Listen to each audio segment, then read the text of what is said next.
Elle s'était retrouvée sans moi. Voilà, c'est la phrase, simple, courte, sans drama apparent. Elle s'était retrouvée. Un repas, un après-midi, quelque chose d'ordinaire entre amis, et personne ne m'avait appelé. Personne ne m'avait écrit. Personne n'avait pensé, ou avait décidé de ne pas penser, à me dire que ça avait lieu. Je l'ai appris par une photo partagée dans notre conversation de groupe, ce groupe WhatsApp qu'on avait depuis des années, les amis d'enfance, les filles du lycée, celles qu'on connaît depuis si longtemps qu'elles font partie du paysage de la vie sans qu'on ait vraiment besoin de l'expliquer à qui que ce soit. La photo était là, dans la conversation, avec un commentaire joyeux de l'une d'elles. Elles étaient 5 autour d'une table. J'aurais dû être la 6e. J'ai regardé cette photo pendant un moment. Le cerveau met parfois quelques secondes à traiter ce qu'il voit, quand ce qu'il voit ne correspond pas à ce qu'il attendait. Et puis ça a été clair. Est-ce que vous avez déjà eu ce genre de moment? Pas forcément une photo, peut-être un commentaire en passant, une référence à quelque chose qui s'est passé sans vous, où vous avez compris en une fraction de seconde que vous n'étiez pas là où vous pensiez être dans la vie de quelqu'un. Pas une trahison spectaculaire, pas une dispute, pas une rupture déclarée, juste cette petite information froide et précise qui arrive et qui réorganise quelque chose en vous avant même que vous ayez eu le temps de décider quoi en faire. Ce moment-là, je l'ai eu un mardi après-midi en regardant mon téléphone dans ma cuisine. Et ce qui a suivi, la conversation que j'ai eue, la phrase qu'on m'a dite et ce que j'ai compris ensuite, a changé quelque chose dans ma façon de me voir moi-même d'une façon que je n'avais pas anticipée. Si vous voulez entendre la suite, abonnez-vous à cette chaîne et restez jusqu'à la fin. Parce que ce que je vais vous dire aujourd'hui, je ne l'ai dit à personne dans sa totalité avant ce soir. Avant de vous raconter ce qui s'est passé après la photo, je dois vous dire qui étaient ces femmes pour moi. Nous nous connaissions depuis le lycée, 45 ans pour certaines. Nous avions traversé ensemble les premières amours, les premiers chagrins, les universités, les mariages, les enfants, les divorces pour certaines, les deuils. Ces femmes connaissaient des versions de moi qui n'existent plus nulle part ailleurs. La fille de 17 ans avec ses certitudes fragiles et ses rêves un peu flous. La jeune femme de 25 ans qui croyait que tout était encore devant elle. Elle portait des morceaux de mon histoire que je n'ai partagés avec personne d'autre. C'est ce que valent les amis d'enfance.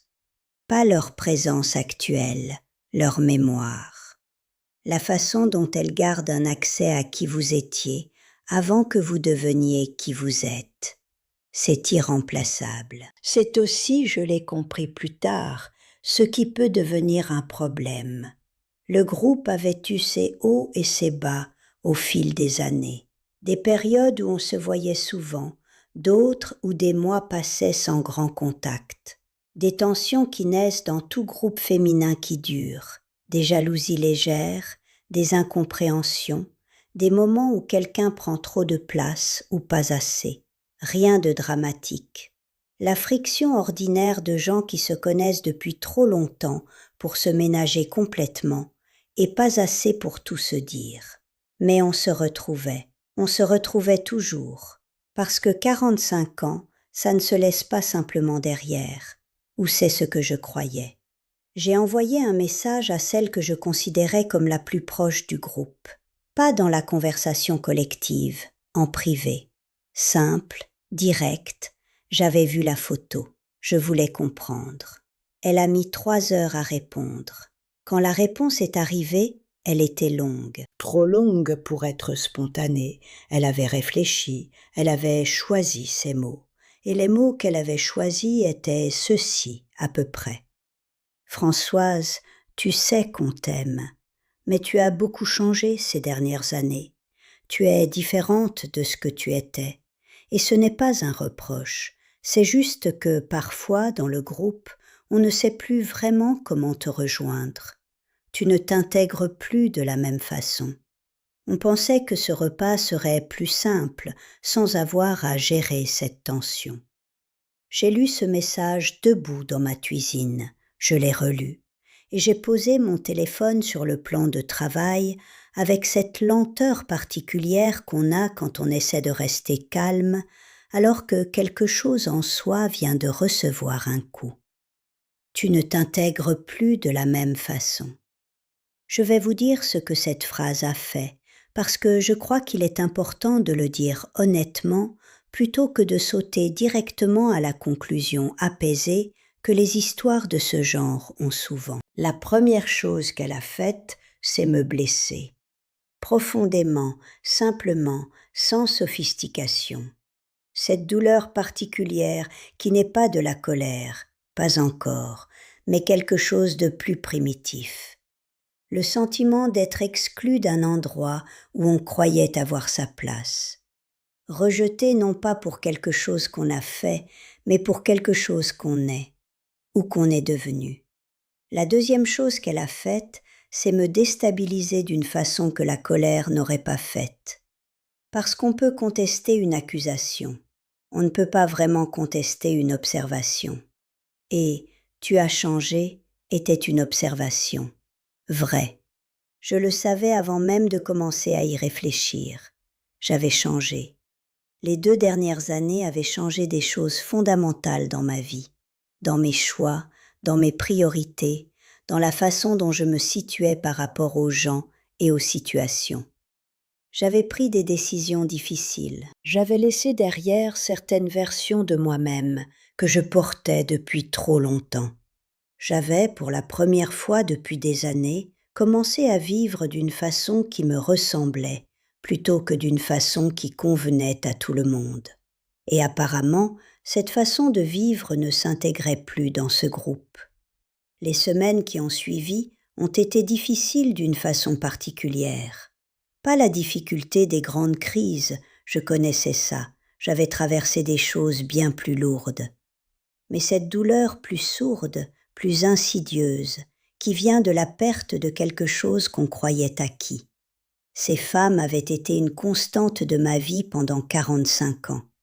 Même quand on ne se voyait pas souvent, elles existaient. Quelque part dans la structure de ma vie, elles avaient une place. Et cette place était maintenant vide d'une façon que je ne savais pas exactement quoi faire. Il y avait aussi autre chose. Quelque chose que j'ai eu du mal à admettre, même à moi-même, pendant un temps. Une partie de moi se demandait si elles avaient raison. Pas sur l'exclusion. Sur l'exclusion, j'avais des sentiments très clairs. Mais sur le reste, est-ce que j'avais changé d'une façon qui posait problème ? Est-ce que je m'étais perdue quelque part dans les décisions des dernières années ? Est-ce que ce que je croyais être de la croissance était en réalité quelque chose de plus inquiétant, une façon de m'éloigner des gens, de rendre la connexion difficile, de devenir quelqu'un que les autres ne savaient plus comment approcher? Ces questions ont occupé beaucoup de nuits. Et puis, progressivement, pas d'un coup, pas avec un moment de révélation claire comme dans les films. Quelque chose a commencé à se déplacer. J'ai commencé à penser à ce que signifiait vraiment « tu ne t'intègres plus ». S'intégrer dans un groupe, ça veut dire quoi ? Ça veut dire être comme les autres, partager les mêmes références, les mêmes façons de voir les choses, les mêmes niveaux de confort avec les mêmes sujets. Ça veut dire que votre présence ne crée pas de friction, qu'elle s'inscrit dans le mouvement général du groupe sans le bousculer. Et j'ai pensé à ce qu'était devenu ce groupe au fil des années. Des femmes qui parlaient principalement de leurs maris, de leurs enfants, de leurs petits-enfants. Des conversations qui tournaient autour de recettes, de voyages organisés, de ce qu'un tel avait dit à une telle. Des sujets confortables, des opinions consensuelles, une façon de passer le temps ensemble qui était agréable, mais qui ne demandait rien à personne. Ce n'était pas un reproche. Ces femmes étaient heureuses dans ces conversations. Elles y trouvaient quelque chose de réel, de la chaleur, de la continuité, un sentiment d'appartenance. Ce n'était pas faux pour elles. C'était devenu trop petit pour moi, pas supérieur, trop petit, comme un vêtement qu'on a beaucoup aimé et qu'on ne peut plus mettre parce qu'on n'est plus la même taille. Le vêtement n'est pas en tort, on a simplement changé de dimension. Elle m'avait dit que je ne m'intégrais plus, et c'était vrai. Mais ce qu'elle n'avait pas dit, ce qu'elle ne pouvait probablement pas dire, parce que ça aurait demandé une conversation différente, plus honnête, plus exigeante que celle qu'elles avaient voulu avoir. C'est pourquoi. Pourquoi je ne m'intégrais plus? Parce que j'avais commencé à avoir des opinions que je n'édulcorais plus pour ne pas créer d'atmosphère. Parce que j'avais arrêté de faire semblant de trouver intéressantes les conversations qui m'ennuyaient. Parce que j'avais commencé à parler de choses qui me tenaient à cœur, sur ma vie, sur ce que je voulais, sur comment je comprenais le monde maintenant, et que ces choses ne correspondaient plus à ce que le groupe voulait entendre. En d'autres termes, j'étais devenue trop moi-même pour un groupe qui fonctionnait mieux avec une version plus accommodante de moi. Ce matin-là, pas le matin de la photo, plusieurs semaines après, j'ai bu mon café devant ma fenêtre et j'ai pensé quelque chose que je n'avais pas encore pensé clairement depuis le début de cette histoire. Elles avaient raison. Je ne m'intégrais plus. Et c'était peut-être la meilleure nouvelle que j'avais reçue depuis longtemps. Je ne vais pas vous dire que ça ne m'a pas manqué, ce serait faux. Ces femmes me manquent encore, pas le groupe tel qu'il était devenu, mais ce qu'il représentait. La continuité, l'histoire partagée. Le fait que quand on parle de quelque chose qui s'est passé à 20 ans, on n'a pas besoin de tout expliquer parce qu'elles étaient là. Cette qualité particulière de la mémoire partagée, on ne la remplace pas. On vit avec son absence. Mais j'ai aussi découvert quelque chose dans les mois qui ont suivi. Les amis que j'ai maintenant, certains depuis des années, d'autres plus récents, me connaissent différemment. Pas depuis plus longtemps, mieux. Ils connaissent la femme que je suis aujourd'hui, avec ses opinions, ses contradictions, ses façons particulières de voir les choses. Ils ne m'ont pas connue avant, mais ils me connaissent maintenant. Et être connu maintenant, tel que je suis maintenant, vaut quelque chose que les 45 ans d'histoire commune n'avaient pas réussi à donner. Il y a une différence entre être connu depuis longtemps et être connu vraiment. J'ai mis du temps à comprendre que ces deux choses n'étaient pas toujours la même. Les amis d'enfance gardent qui vous étiez. Les vrais amis vous gardent, vous, aujourd'hui, maintenant, avec tout ce que vous avez traversé et tout ce que vous êtes devenu. Les deux ont de la valeur. Mais si je dois choisir, et à un moment on choisit toujours, même sans le décider consciemment, je choisis celle qui me voit telle que je suis, pas celle qui me garde telle que j'étais. Il y a quelque chose que je veux vous dire directement avant de terminer. Si vous êtes en train d'écouter ça et que vous reconnaissez quelque chose dans cette histoire, pas forcément la même situation, mais ce sentiment de ne plus vous intégrer dans un groupe que vous connaissiez depuis longtemps, de sentir que vous avez grandi dans des directions que certaines personnes autour de vous n'ont pas suivies. Je ne vais pas vous dire que c'est facile. Ce n'est pas facile. La perte d'appartenance fait mal, même quand c'est une perte qu'on a en quelque sorte choisie, ou que la vie a choisie pour nous en nous faisant changer. Mais je vais vous dire ceci.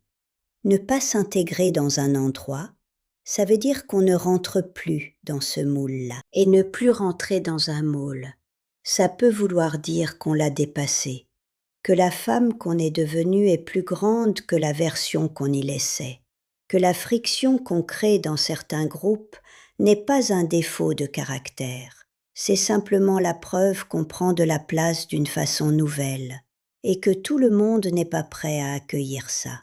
Les groupes qui ont besoin que vous restiez petite pour fonctionner ne méritent pas votre présence, même s'ils vous connaissent depuis 45 ans. Est-ce qu'il y a quelqu'un dans votre vie, une amie, un groupe, une relation, qui vous connaît depuis longtemps mais qui vous connaît mal, qui a gardé une version de vous qui n'existe plus? Et est-ce que ça vous pèse, ou est-ce que vous avez trouvé une façon de vivre avec cette distance? Dites-le dans les commentaires. Pas pour moi, pour les femmes qui vont lire vos mots et réaliser qu'elles ne sont pas seules avec ça. Et si cette vidéo a mis des mots sur quelque chose que vous portiez sans pouvoir le nommer, partagez-la avec une femme qui se sent peut-être, elle aussi, trop elle-même pour certains endroits où elle croyait avoir sa place. C'est peut-être la meilleure chose qui lui soit arrivée. Elle ne le sait pas encore.